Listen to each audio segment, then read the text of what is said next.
So I think we should go ahead and get started. Yes, Hopefully a few more people who've RSVP'd will be able to join us. Let me introduce myself. I'm Maria Daycake. I'm an Associate Professor of Religious Studies, teaching primarily Islamic Studies at George Mason, and a member of the steering committee for the Ali Verloc Center. So it's my honor to welcome you all to this next installment of our webinar series on COVID-19 and Muslim religiosity. And so today we have with us Gary Bunt, and Gary Bunt's research focuses on Islam, Muslims, and the internet. His most recent book is #Islam: How Cyber Islamic Environments Are Transforming Religious Authority, published by University of North Carolina Press in 2018. He is Professor of Islamic Studies at the University of Wales, Trinity, St. David, and you can find more information on Professor Bunt's work at virtuallyislamic.com.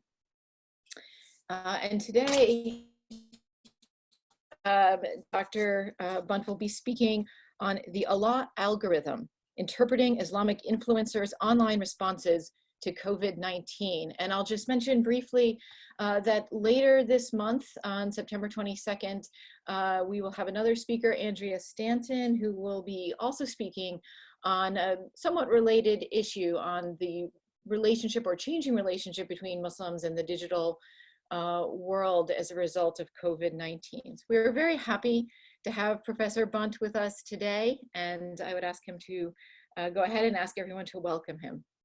Thank you.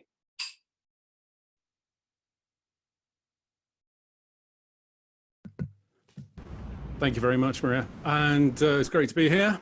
I hope you can hear me okay. Was worried I'm going to start talking to myself on these media occasions. I decided not to wear a mask for this one. And I'm going to be talking a little bit about my ongoing research. And I would stress this is ongoing research because otherwise it will give the illusion this is the finished product. So it's very much work in progress rather than anything new. And inevitably, I'm trying to get the PowerPoint to work. I'm going to try it this way instead. Yeah, there we go. So there's going to be some technical glitch along the way. I hope you can see that okay. So I'm talking today about the Allah algorithm, maybe provocative title, interpreting Islamic influences and looking at online responses to COVID-19. And it's been an interesting 6 months. It wasn't a period of research that I had particularly anticipated when preparing for a new research projects. It's very much a reactive thing. And it's based a great deal around my research on cyber Islamic environments. This is something that I've been working on for over 20 years now. And I'll go through some definitions. I did want to say a warning, it's not a mathematics session or a discussion on algorithm specifics. So anybody coming along with that in mind for the title, that's not going to be happening today. But just in case you needed a definition, an algorithm is a search capacity, in the search capacity is a procedure applied for the location of particular data, drawing on different mathematical processes to retrieve data from hierarchical structures, dependent on input of the searcher, the input of the specific data creator, and the functions of digital interfaces. I'm not a mathematician, but I do know there are different types of algorithms. There are machine learning algorithms that don't depend on human programmers, and there's the classic algorithms as well. These are the combination of the input of the programmer and the logic to produce results. Just in case you had any doubts, Allah refers to the God, and the notion of the Allah algorithm here refers to the way in which individuals might locate the divine through a digital interface, and how this is influenced by the creation of specific data structures and relationships. When we talk about influences, that can be an ambiguous term, but it can also impact on this equation An influencer is a person who's got the potential capacity to cause others to buy into a product or a message. And of course, this has been really synonymous with social media, but in terms of Islamic influencers, this can impact on individual or societal approaches towards religious interpretation. In terms of my own methodological approaches, I'm looking at snapshots of websites, social media, and other online materials. I've been archiving a lot of material for over 25 years. I'm really interested in aspects of religious expression and networking, not exclusively in Western contextual frameworks, but it's one of my focal points, coming from a religious studies / Islamic studies background. The term is cyber Islamic environments. It can refer to lots of different things. It's an evolving term. It's changed a lot from when I first brought it in 2000, or possibly a little bit earlier than that. It's quite fluid because it responds to different technological shifts and changes, but it can include aspects of Islamic expression, ideas about leadership, religious sources, networking, diversity, politics, and activism that all form part of that little equation. And the actual cyber Islamic environments themselves, if you think back to what the internet looked like in its formative phase and where we are now, we've seen lots of different iterations of the internet. So of course, cyber Islamic environments, the concept has changed along with the technological shifts in transitions to mobile, the introduction of social media, the introduction of the browser even, because I started doing this work way back when it was text only and FTP only, back in the kind of early 90s. So really, we've seen some major shifts and changes over time. And it does look at responses to different platforms, whatever those platforms are. You recognize some of the logos here, lots of other platforms that one can look at in terms of these cyber Islamic environments. It's all part of an information marketplace, which has got its own dynamics. You might have heard of the concept of the long tail of demand and supply, with the micro demand for religious products, ideas, and services. We've got influencers who've got the capacity to fulfill that role as well. And I suppose one of my primary research questions, especially in this COVID-19 situation, is when Islam is always on, does this aid or impede clarity and understanding of religious values by Muslims, especially within Western contexts? How do online environments challenge the traditional models of authority? And again, we've seen these challenges within the current pandemic. What has been the influence or not of digitally literate scholars and authorities, especially when they're going beyond the traditional boundaries of imams, mullahs, and sheikhs? And what are the new roles for Islamic influencers? We've seen some of those within this current crisis mode. But still, the algorithms of Sheikh Google mediate amongst the information overload of fatwas and religious opinions. Also, we have to just, as a footnote, before we get on to the actual substance here, is think about where does religion fit online? Because religion is a really small component of a much wider digital media consumption pattern in Muslim population contexts, where other things might take priority other than religious concerns. So I just wanted to flag that as well. And of course, there can be variations in consumption patterns impacted by things like digital divides, whether an individual is a digital native, access concerns, and many other parameters. So, online responses to the COVID-19 situation. First, I thought it would be interesting to see how the response was articulated on social media from Saudi Arabia, in particular from Mecca through the Haramain interface, because they've really gone into the application of social media in a big way to project their ideas of religious authority in their responses, specifically through this app, which has got a very rich multimedia content. And I think it really came into its own during the COVID-19 situation. And it was fortunate for the organizers who are linked to the general presidency that were able to reinforce their message of social distancing and also their religious activities and project those through the utilization of this app and the related social media. And there's a page there with many of the different links of the materials that they project. But let's just look specifically at some of the responses to the COVID-19 situation and how they've been able to project those.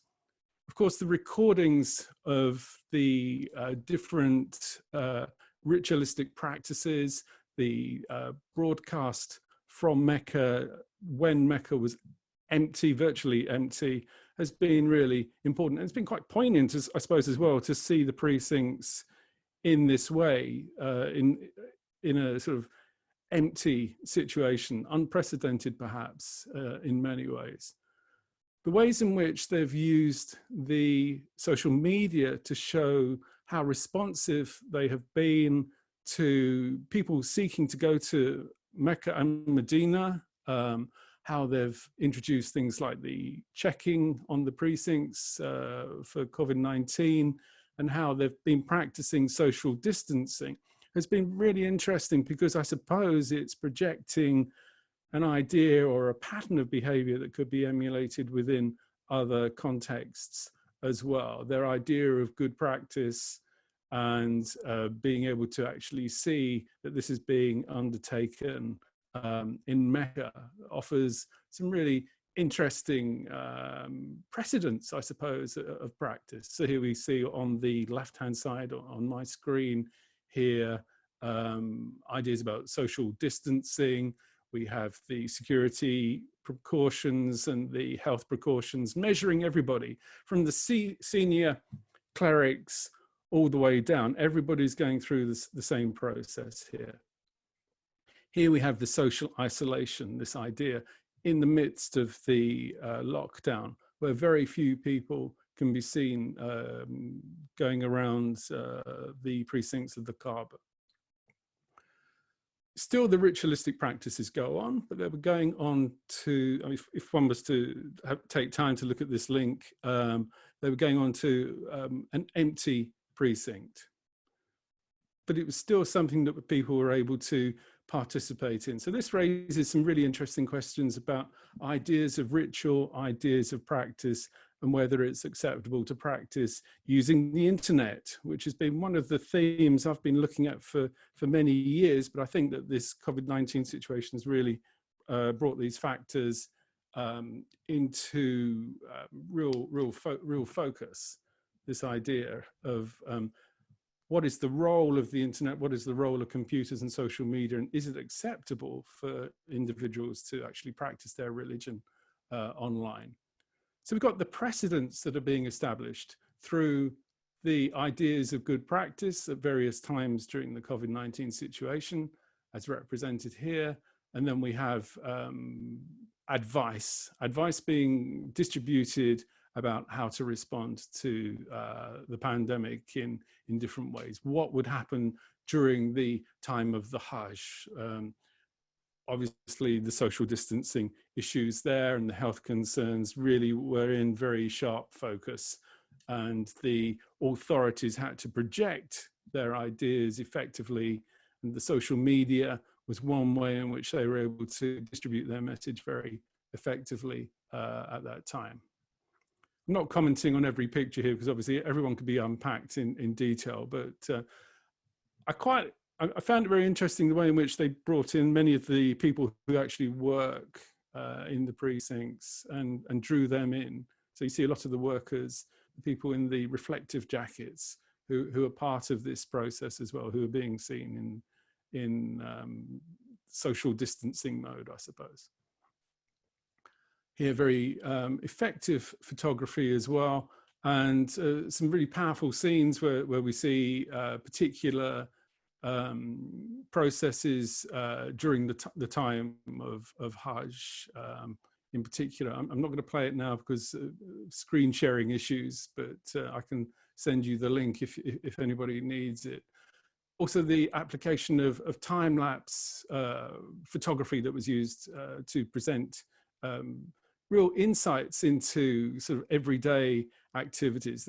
I think the aesthetics of the photography was quite striking during this period as well, and demonstrates the level of investment that has been undertaken in terms of projecting the images and utilization of social media.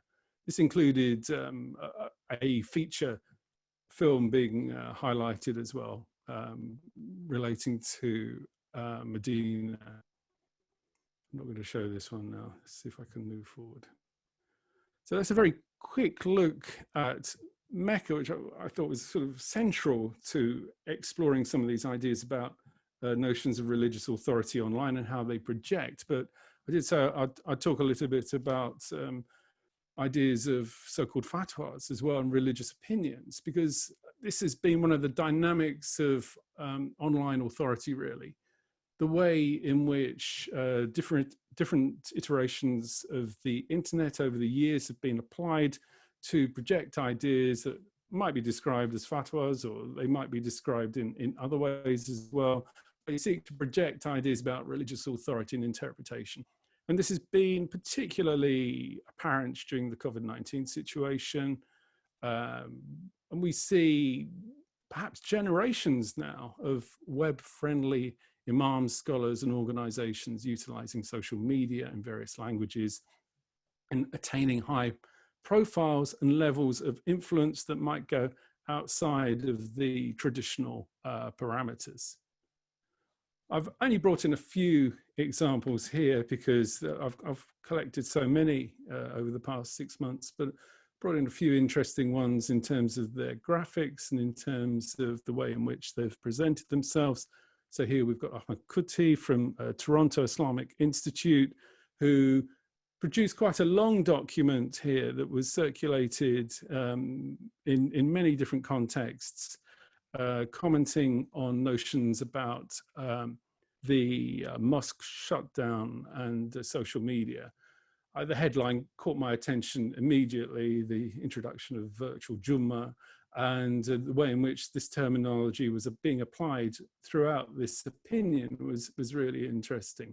I'm not going to go through it line by line here, but it was quite a detailed response to the specific situation in relation to how to reconcile the closure of mosques, social distancing, ideas about Sharia, and how one can interact with Islamic sources in a so-called virtual setting. So there are many different and interesting parameters here that were explored, and looking at the pros and cons of this so-called online Jummah was really interesting. By contrast here, some of you might be aware of some of the complexities coming out of Egypt in relation to the whether Friday prayers should be cancelled, whether mosques should be opened or not. And what we saw was a cycle of opinions appearing online from various scholars and authorities. For example, the Council of Senior Scholars that actually cancelled the Friday prayers. They said that if it was necessary, they would be able to do that. But there had been previous opinions that were saying, well, really, we shouldn't be cancelling it, whatever the situation. What's interesting looking back on this, I was looking at this morning, is seeing the cycle of opinions and how they keep changing and how they keep being represented online in terms of the different ideas as to whether it should happen or not. For example, in the Shuruk News talking about the World Health Organization being the precedent, and we're having to follow this for ideas about self-preservation and so forth. So ultimately, we see this fatwa on stopping of Friday prayers as well, coming out of the International Union of Muslim Scholars, talking about the pros and cons and citing precedents and giving reactions to whether it's necessary or whether it's compulsory or not, and looking at all of the provisions in a great deal of detail. This was from the International Union of Muslim Scholars. Again, an interesting example of how they were applying the social media in order to reflect their position, but also when you look back on it and you look at the archive of different shots and screenshots and so forth, you see the rapidly changing opinions that were taking place as people responded to the shifting situation. I thought it might be interesting to see some of the more specific opinions that have been presented in relation to the COVID-19 situation as well. And I was going to take a quick look at Islam QA. Some of you might be familiar with this from Sheikh Al-Manajid.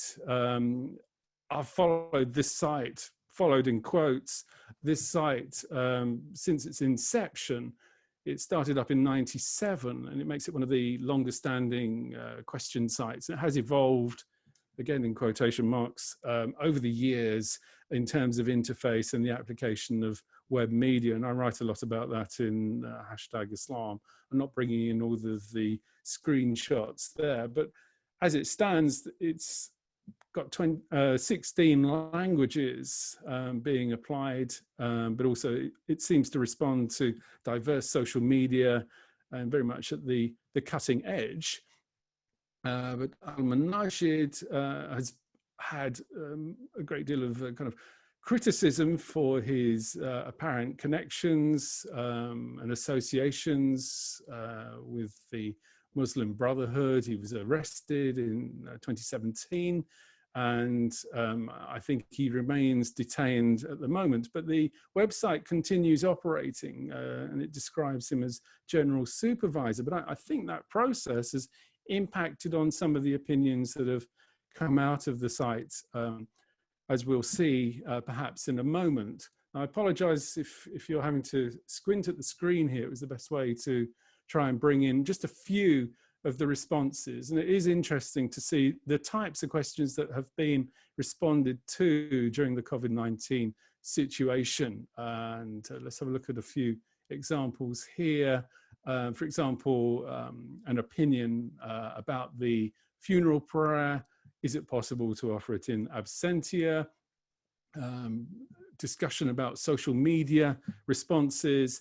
And as with many of these answers, I'm not going to go through it in detail, it brings in lots of traditional sources and applications while trying to respond to this unique situation in perhaps a sympathetic manner. We've got here an opinion about whether the Jummah prayer should be attended in the event of an epidemic. And this was the one that I thought was quite interesting because it cut and pastes the opinion of the Council of Senior Scholars in Saudi Arabia.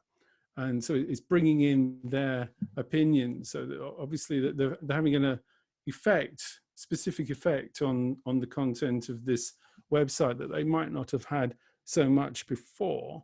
Maybe we could discuss that a little bit later on. Others might know a bit more about that situation. But this was the cut and pasted response that ends up on Islam QA in terms of this, and it gives lots of interesting precedents, drawing on hadith and other sources. There are also responses to technological innovation. So we're seeing responses to things like whether it's appropriate to use PPE, what is prescribed for Muslims regarding the epidemic and pandemic in particular. Is one who dies a martyr?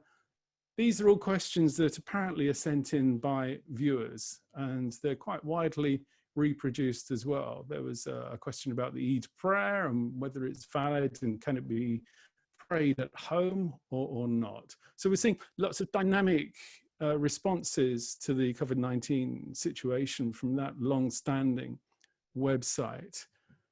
Many websites have been producing these types of opinions, and I could have provided many more examples. I just wanted to touch on this one, which I thought was quite interesting. This is a UK-based website called Islamic Portal. And as some of you will see, it draws on quite a solid kind of Hanafi approach, but it also looks at, again, many of these significant issues associated with online activities in particular. I'm quite interested in the responses to technology that appear on these sites. So whether it's appropriate or not, and you can maybe look this up later, regarding hadith transmission via internet and the phone, whether that is appropriate. Is Zoom an appropriate form of transmission for listening to hadiths? What about the responses to performing of prayer in mosques and restrictions? And it brings in specific examples. So it's interesting, this one, if my grandfather cannot visit the masjid for the daily 5 congregational salah, should I perform with him at home or perform in the masjid? And they give a very detailed breakdown of the actual responses here. Very practical questions too about donating plasma for COVID-19, wearing a mask in ihram. I found that one very interesting as well. So many interesting responses that are being produced, and there's a very solid market for these materials. Many people are seeking answers to these questions. We've seen a number of different sermons as well, giving advice in the light of COVID-19. This one in particular was quite a dynamic one from Deanspiration in Scotland. And this forms part of a sort of Q&A, a Ramadan Q&A, looking at the issues associated with fasting in the light of COVID-19. And what was interesting about this in particular was the dynamic way in which they were looking at the questions, but it's also got this kind of very relaxed chat show format. And it shows there are many different ways in which ideas of religious authority can be presented online. The responses towards COVID-19 from mosques and organizations have been really interesting to follow as well. And we see a number of platforms. I'm focused in the UK as my base, but places like, or organizations like Faith Associates, the Muslim Council of Britain, the British Islamic Medical Association, have all been very active in producing infographics and being the center of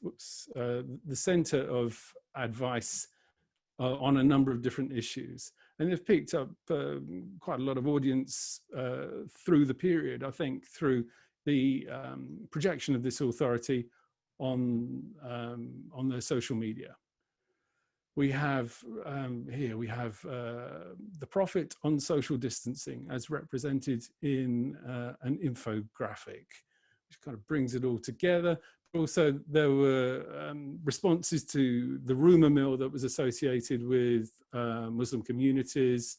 There were concerns that some deceased individuals had been cremated because of a lack of body bags. And so that was the rumor mill that was taking place during April, and somebody had to go online and actually try and counter that rumor mill as well. So the social media has got a multifaceted role within this crisis situation, responding to so-called Islamophobia as well through the use of social media, and bringing in advice on things like the infamous track and trace app in the UK, and ideas about risk assessment. So how do mosques prepare themselves for reopening during the COVID-19 situation? Providing lots of information here through the social media, and also trying to keep a normal as well. In the UK, there's an annual Visit My Mosque activity that many mosques open their doors to the general public, Muslim and other, and let people go and do a tour. What was interesting this particular year was that all of the tours were virtual. So I was able to go to 2 or 3 different mosques, even though I'm based in West Wales, Cambridge. They're very eco-friendly mosque, very impressive, did a great tour as part of that process. And down in the Old Kent Road in East London, there was also another presentation that took place, and several others, mosques making a big effort to draw on social media and actually providing very interesting presentations in that whole process. We also had the rumor mill about this, the licking of the shrines and the responses to that. That one fell in there. A number of mosques and organizations have responded online through the provision of specific services and apps as part of this whole dynamic around COVID-19.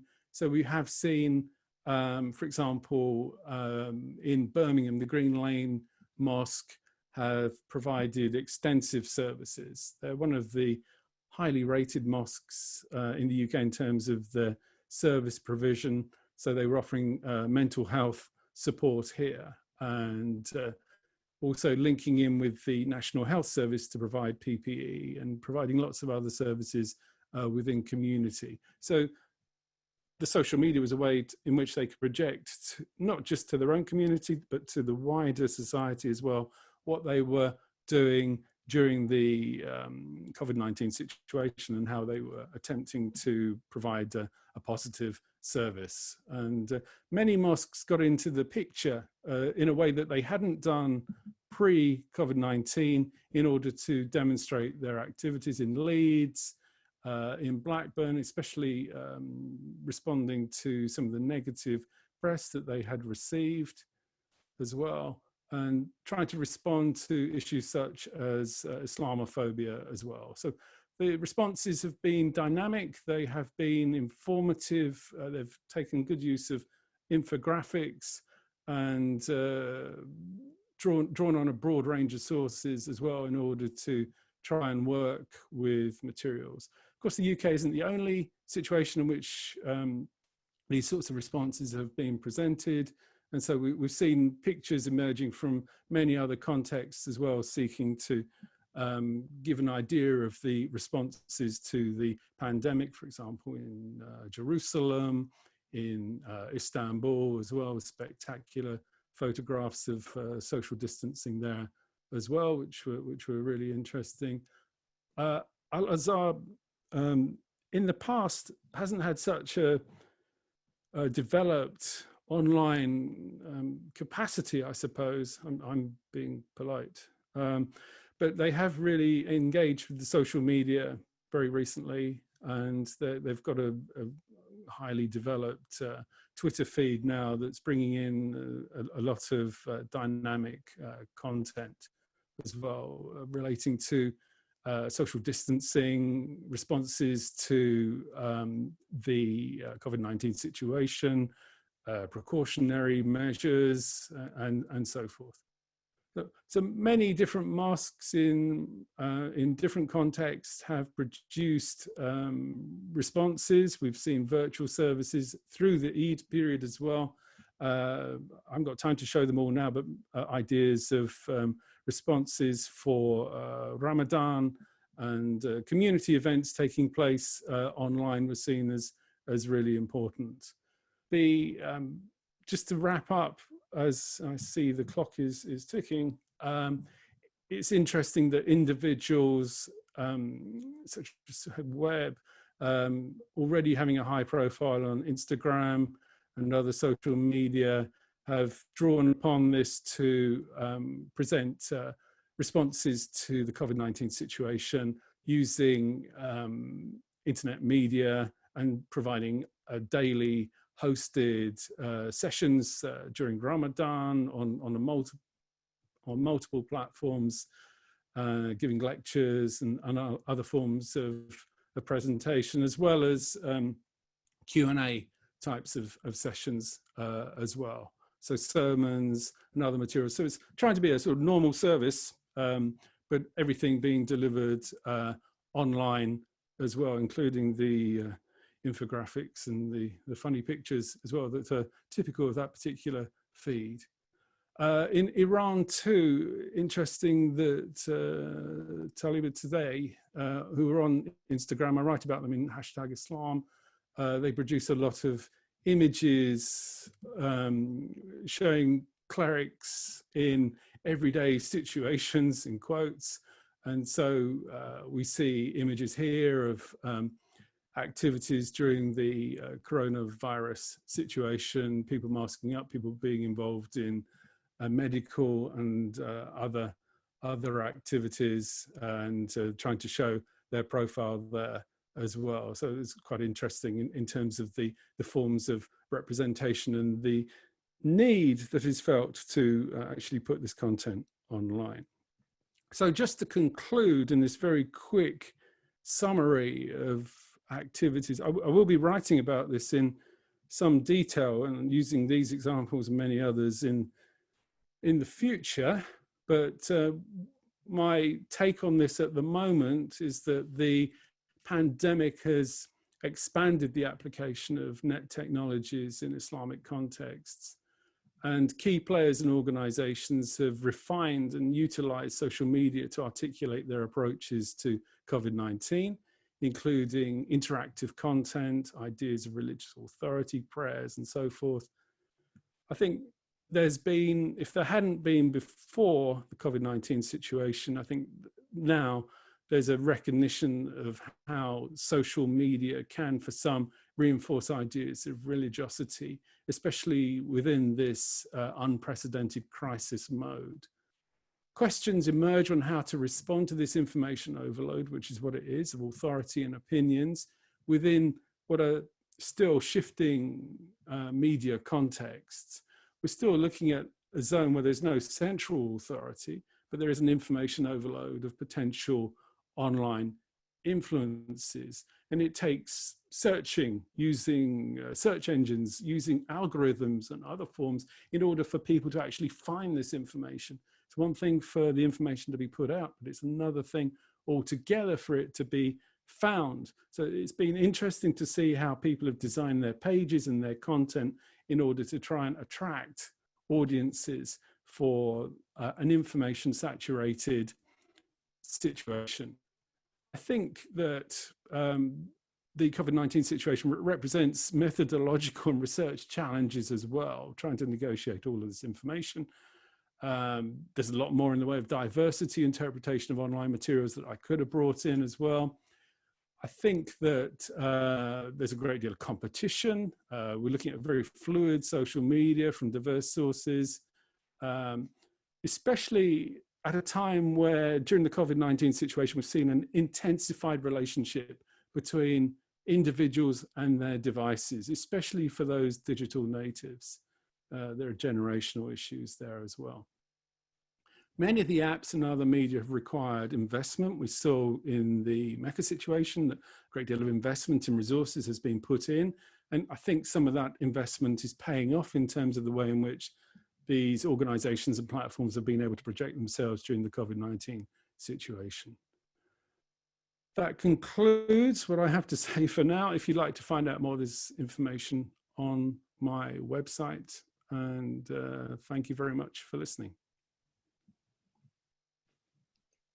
Thank you so much, Gary. I really enjoyed that. That was those pictures were just spectacular, especially from the Hajj. I'd seen some, of course, at the time, but the corralling of those pictures together really quite impressive.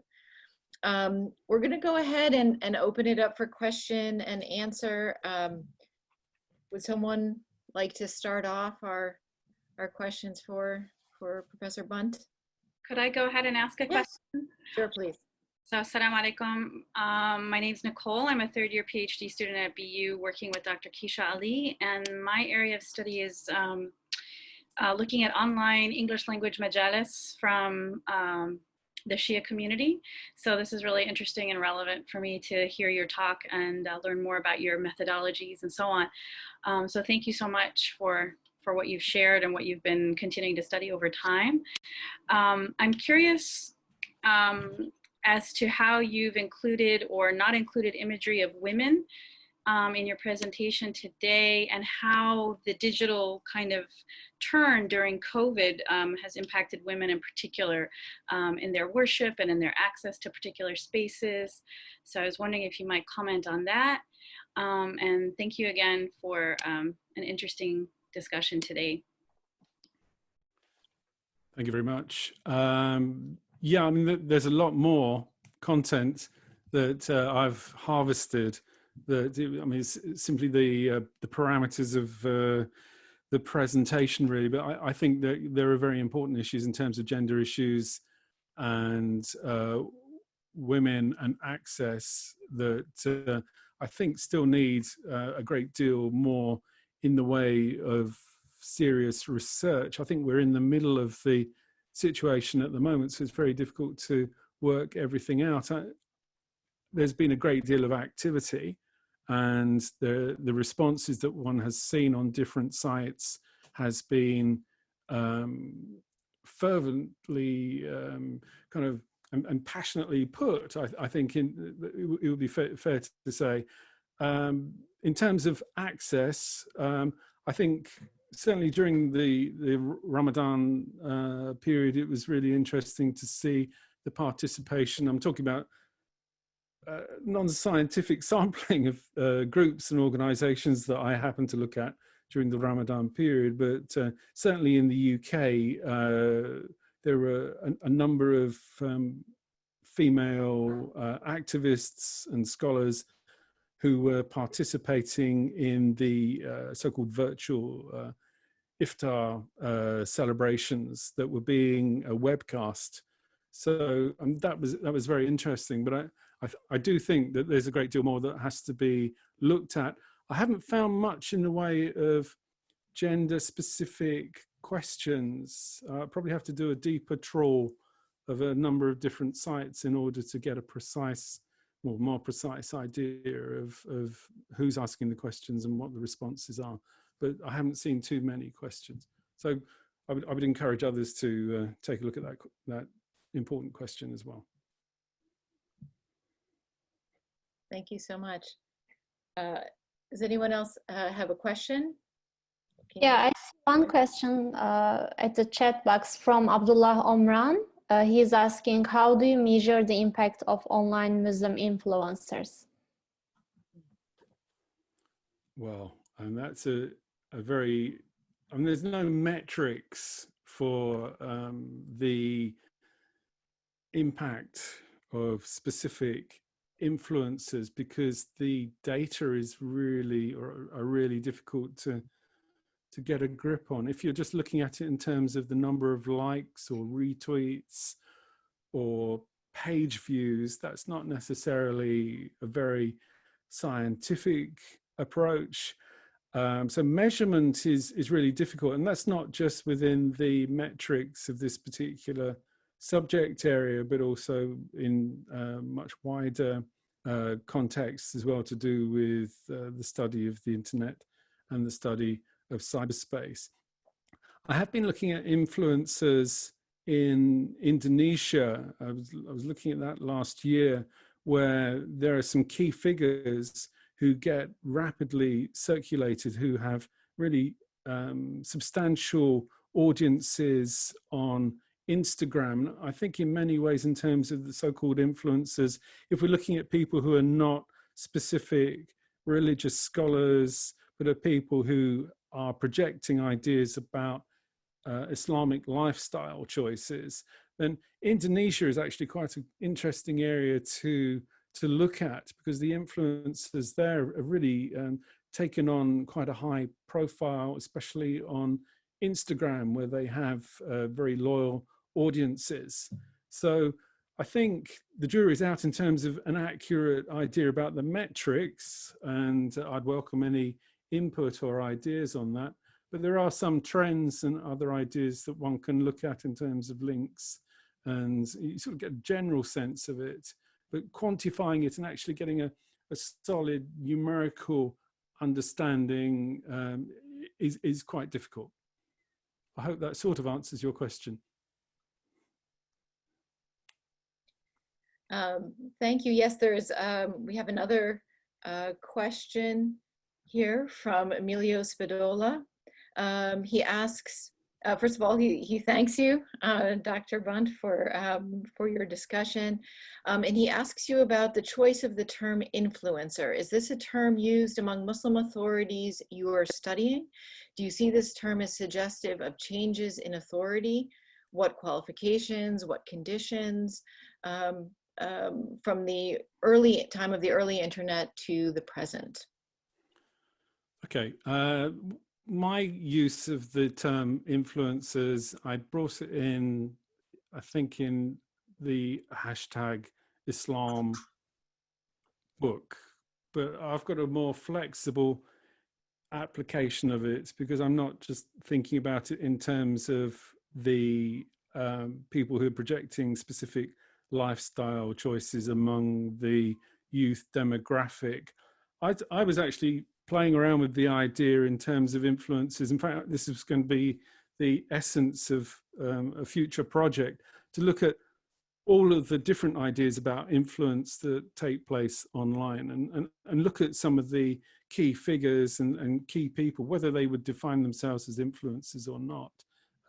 I've used it in a very sort of flexible way, but I suppose social influencers, one always thinks about things that are going on celebrity, social media and things like that. And obviously that's not the parameters that I'm working at. So I suppose my answer would be, I'm still refining the idea. I'm really interested in the idea of different forms of influence online and the way in which social media and other forms of media might have some effect on communities and individuals in terms of attitudes and behaviors. But I'm not assuming that everything that goes online is necessarily going to have a big impact on individuals or communities. Thank you. Is there someone else who wants to go ahead in person? Otherwise, we have a question in the chat box. Okay. Ahmed Salim asks, I apologize if I missed this, but I was curious if we have any insight as to the expansion or contraction of paid content that Muslim influencers have shared since the onset of the pandemic. Okay. So I'm just making a note of that. I haven't seen, I mean, the areas that I've been looking at in terms of the limited time that I've had available have been more in the open content rather than the paid content. So I haven't really explored any of the zones associated with specific paid content. I mean, there's a number of reasons for that, and I suppose one of them is a budget, but other factors would also impact on that in terms of my own research time as well. So, I mean, that might be something that one could explore, the ideas about locked content as well, which are kind of linked into that. Some zones which require membership, because of course we're looking at, in some cases, at online content where there are different levels. You can have casual viewers of websites, you might have people who visit once a week, once a day, people who become members, people who joined, people who pledge allegiance. There are lots of different levels of content access. So paid content would be one of those parameters as well. But I think that would be something that would be really interesting to explore elsewhere. Yeah. Thank you, Dr. Bunt. There is one question I see in the chat box from Mohammed Riaz. What do you think about Muslim pilgrimage to Mecca during COVID and rapid increasing online classes on the Hajj and narrating stories on the Hajj on social media? Yeah, I mean, that was interesting. I mean, the whole issue of the Hajj online, this is the latest kind of installment, really, because we have seen pre-COVID, over the past several years, we've seen an intensification of online facilities and different attitudes towards the utilization of computer media too. Some of you might recall that cell phones were banned from the Hajj, or it wasn't recommended, and over time, we started to see people sneak them in, and then we see people making films on their cell phones and sending messages back home. And now we, in the past few years, we've seen specific apps being developed for use within the precincts of Mecca, where they use GPS so they know where you are at certain times, so they can tell you what to do at that particular time. So the developments have changed and the attitudes have changed as well. During the specific pandemic, the representation of the Hajj, and again, it goes back to the films that have been shown and been developed by the authorities in Mecca, have, I think, really shown the potential of the social media in general, but also demonstrated that this is a great way in which ideas about pilgrimage can be shared, and they give a sense of activity as well. But they're lacking that.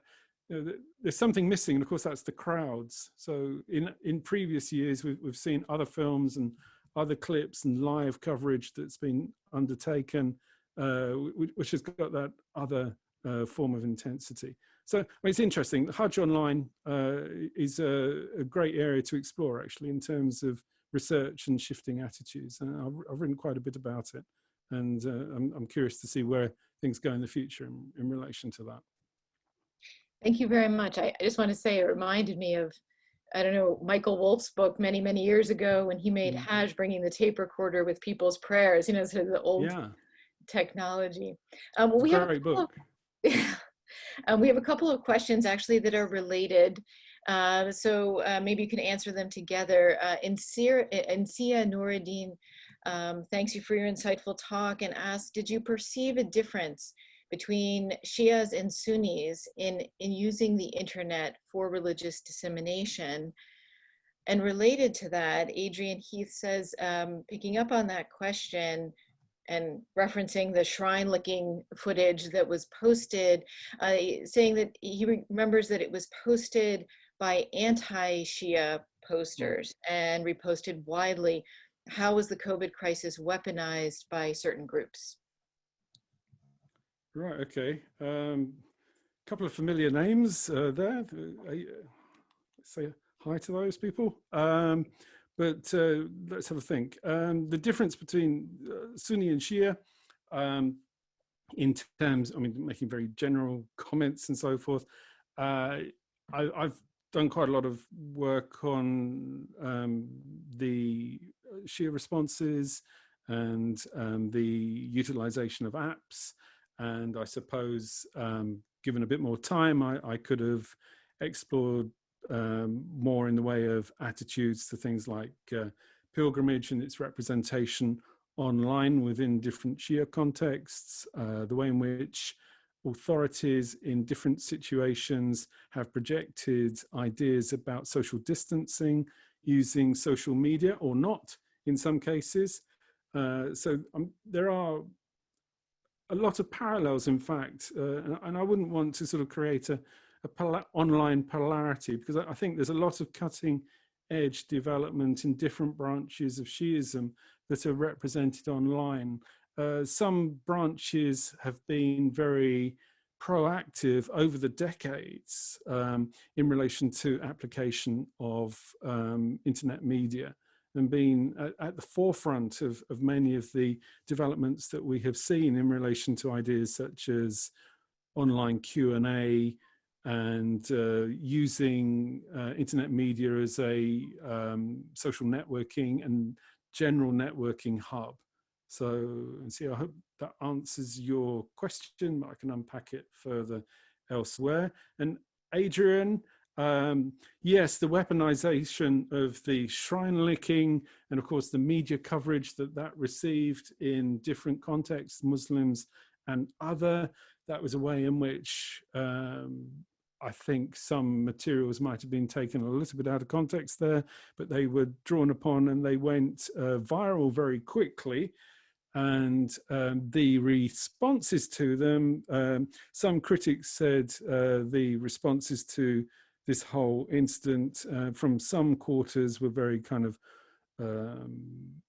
orientalistic, I suppose, in terms of their attitudes to the situation, and also in terms of the some of the stereotyping that might have been taking place there. So it was, quote, weaponized in some ways, although there was an issue there as well. I don't think it was fully unpacked before it went viral.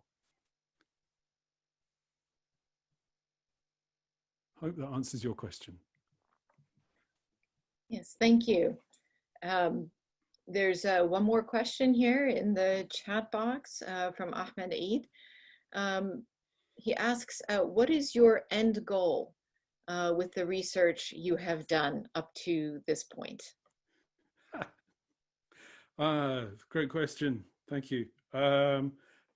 End goal is I'm preparing another book, but the plans, I started writing it before the crisis, where I was writing about influencers in general, and a slightly different approach to the previous book. And so I was writing about influencers, and then I've had to reframe a lot of the ideas, but I do plan to write about this in a more detailed fashion. So the end game, if you like, depending on how the pandemic pans out, is to produce another book, but a book specifically on influencers, and kind of looking at the responses to the COVID-19. And what happens generally with the books that I've produced so far is they tend to be responses to what's going on during the period of writing, and they almost turn into history books because they're looking at specific periods and the way in which the media impacts online in relation to Islam and Muslims. So I'm imagining something about that, but you never quite know what's around the corner. Thank you. Is there someone else who has a question? I don't see another question in the chat box. I suppose I can take my prerogative as moderator to ask a question. I actually have several, but I'll try to stick to one, which is, you know, some of the fatwas that you had put up, you know, indicated that these digital accommodations for Friday prayer and so on were meant to be temporary measures. In other words, this was not supposed to be precedent setting in terms of, you know, the normativity of using digital means to attend Friday prayers or other types of services. My question is, given your long period of study of Muslim responses to and accommodations of these different types of technologies, do you think it will be temporary? Do you think that we've seen this, of course, in lots of other areas, the sort of digital connections and the ease and the sort of universality with which people now are familiar with these kinds of technologies might open up certain kinds of avenues of participation or sort of new conveniences that people hadn't thought of before. Do you think that this will be temporary? Do you think it will become something that's much more acceptable even after the pandemic is over? That's an interesting question. I think that the so-called, I don't want to use cliche, but the new normal seems to be thrown about. I think the integration of digital content and applications for participation is a pre-COVID-19 phenomena, but it's been accelerated in the current crisis. And I would be surprised if it was reversed. I think instead, because, I mean, obviously don't know what's going to happen, but I think that integration, certainly for many platforms and organizations, that won't be reversed, because I'm talking to people about this off the record. They in mosques and other contexts, organizational contexts, it's a very effective media form, and it's having a big impact. It's giving that sense of connectivity for some people that they can't get elsewhere. My research question, what happens when Islam is always on? You know, when you've always got something on your cell phone or your internet feeds coming through. Especially that's been heightened during the COVID-19 situation. So my sense is that it won't reverse at all. We won't see people going backwards. I think we're just going to see much more digital content, but also an increased contestation as well, because there are a number of players who have taken advantage of the situation, in quotes, and have really helped to boost their own profiles through their digital literacy and their application of technology. The fact that they have this familiarity, they're digital natives, it's the most natural thing for people to go online and present their religious ideas now. There's no barrier of training or turning on a computer for the first time. For many people now, it's been part of their lives. So I think that the digital will just continue, and bandwidth permitting and device permitting, I think we're just going to see it carry on. Okay, thank you. Any other questions?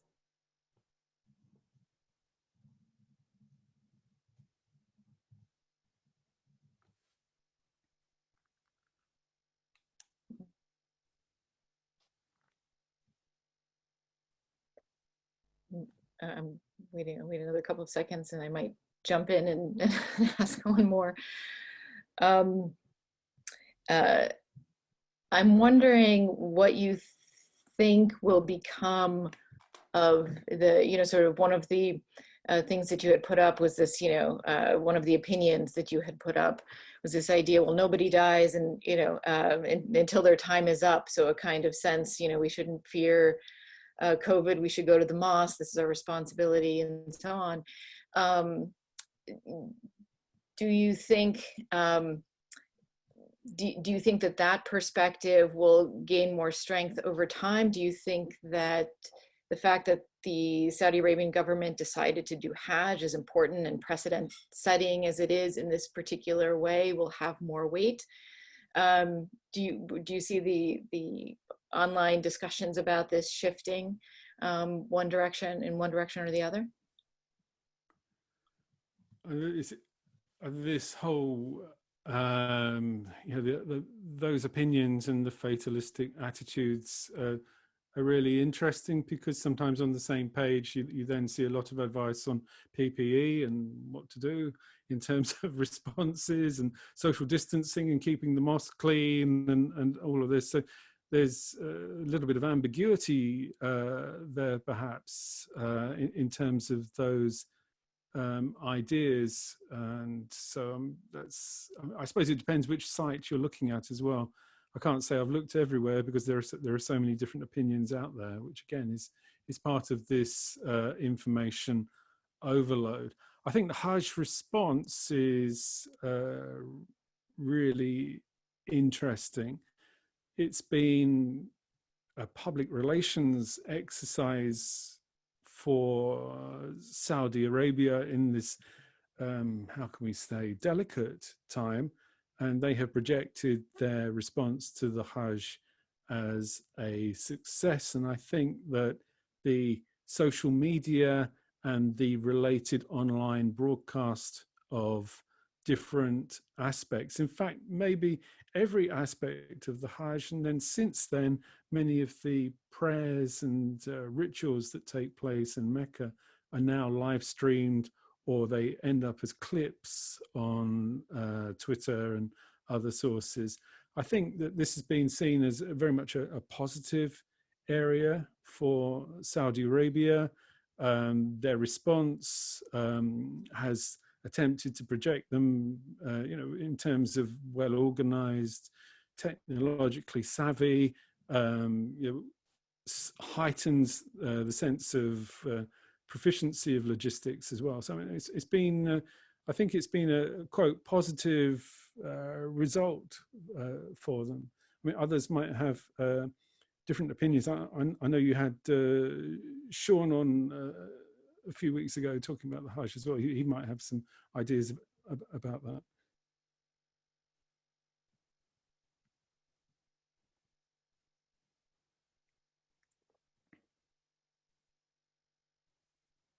Apparently I'm still muted. Sorry. We have a few minutes left. Are there any other questions? I do have one coming also again from Nicole. She asks, if you are broadly defining Islamic influencers, then how are you selecting to feature particular influencers over others? Do you seek to show or examine broad images, or maybe a broad range of images? And that's Nicole Carreri who asked the first question. Okay, well, that's interesting. I mean, there's what I found within this research field in general, since I started work on it in the 90s, is that I've always felt that there's been a need to take snapshots of activities, the drilling down onto specific zones, and to do more granulated work on particular sites and influences is now occurring, but it's taken a long time to sort of get to that phase. So I'm still following this idea of I look at trends, I look at a broad range of opinions. I try to bring together a sense of a narrative of what's going on or what's happening. I'm still working in that sort of frame of mind, although I've encouraged students and postgraduates to do their work where they've done more granulated studies. I'm sort of caught in looking at this broad range of influences, really. And in terms of the definition of influencers, I'm still refining that one, really. I think it's shifted even when from the moment that I started using it, and I think I probably just dropped it in, really. And then now we're having to look at it in terms of a sort of more refined definition. I thought about putting it in scare quotes at one time. I might go back to doing that, but I don't think it's the same as influencers who are selling you products on social media necessarily. But having said that, there are many Muslim influencers, for example, again, going back to Indonesia, who are also shifting many products and making quite a lot of money out of their social influencing role and projection of lifestyle. That commercial edge to online content in relation to Islam is a really interesting one, the way in which that's being brought through now as well. Again, that's something that, like many of these topics, is something that will be worthy of future study, and I would encourage people to sort of go in that direction. I hope that answers your question. Thank you very much. Anyone else want to jump in at this point? Either to just turn your mic on and ask a question. We don't have any more questions in the chat box right now.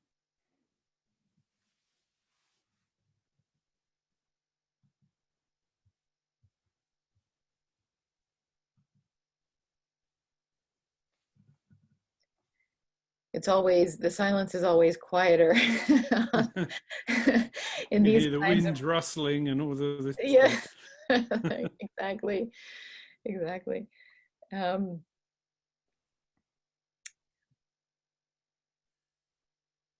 Well, I think if there aren't any other questions for Professor Bunt, then we might all give him a virtual round of applause for thanking him for his talk today, for being with us.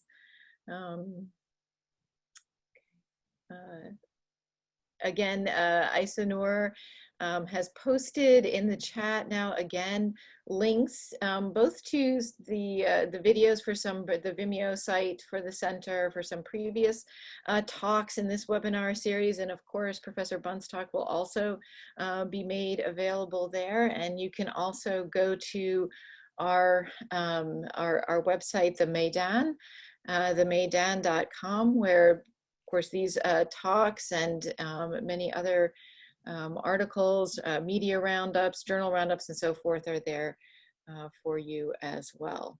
So thank you again, Professor Bunt, for being with us. We really enjoyed your talk and look forward to watching it again on video. Thanks very much, and thanks for all your questions. Thank you.